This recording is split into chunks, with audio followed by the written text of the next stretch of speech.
Commonwealth of Virginia. Is it a bridge? Is it a sidewalk that we don't have or that we need to replace?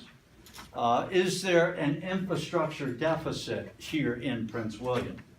And if so, how do we change all of that? How do we transform the existing situation, the challenges that we have, to something that represents a much better quality of life for everybody? So I am your quality of life supervisor. I think it's probably the most important thing I can do is to set a vision of where we are and where we need to go to and how we're going to get there. The dialogue in this series of 3 town halls is a dialogue with you, and it's a two-way dialogue, don't forget that, to better understand your concerns, your questions, and what you feel is important to life in Woodbridge going forward.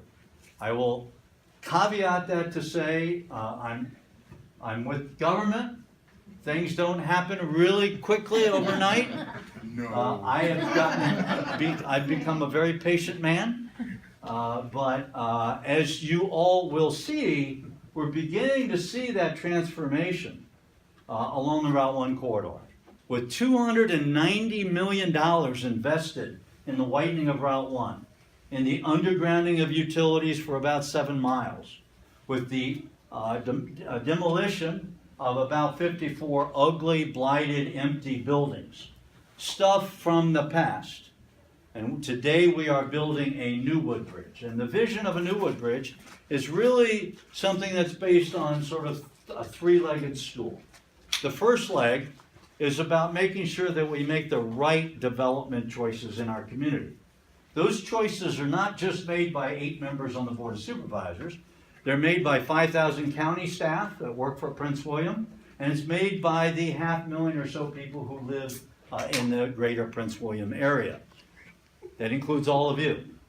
So we're interested in your feedback. So sometimes I have to be the no supervisor in addition to the quality of life supervisor. Because I will tell you, more often than not, I have had to say no to developers and property owners on the Route 1 corridor when they come to me and say, Frank, we just want to put another McDonald's. And I've said no. We just want to put another drive-through Taco Bell. And I've said no. We just want one more strip mall. Car dealerships. You can go right on down that list, right? But at some point, we need to find a balance, right, between what we need and what the business community needs. So that is the choices that we make when we talk about making better development choices. The second pillar of the vision is about dealing with what I call mobility. It's a big word for getting rid of the traffic and giving everybody the multiple options of getting around. Right? It's not just about getting in your car and going somewhere, but we're dealing with that with the widening of Route 1 and several other roads that feed Route 1. We're dealing with that with the additional lane capacity that we put on Interstate 95. We're dealing that when we rebuild Cow Branch Bridge. We're dealing with that with more sidewalks and safer intersections.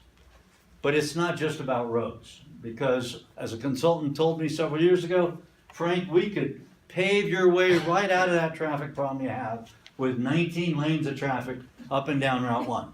And I said, no, I don't think so. So we have to be very aggressive with a set of transit solutions as well. As you know, we've had some fiscal challenges with our bus and rail system, right? Because for many years we have used gasoline tax revenue to help fund buses, PRTC, and rail, Virginia Railway Express. But as you know, when fuel prices went down, the tax revenue that went with that also went down. And we found ourselves in a situation where we had to find a lot more money to keep the buses operating and keep the trains running on time. So that's good. We need to sustain what we already have, but in my mind, we need to grow our transit options, right? The state of Virginia, the Mass Transit Agency of Virginia, has now approved bus rapid transit. And if you recall, a year or two ago, DRPT and all of their leadership came down to Woodbridge, and I stood up in front of the room and I said, the good news is DRPT knows where Woodbridge is. The bad news is bus rapid transit is only coming in 1 mile into Woodbridge. It's coming from Fort Belvoir south to the VRE Woodbridge station along Route 1. So the concept's been approved.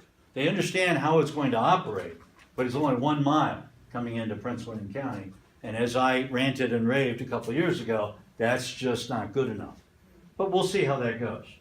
This afternoon, 3/4 of my day, today, I spent in Washington, D.C.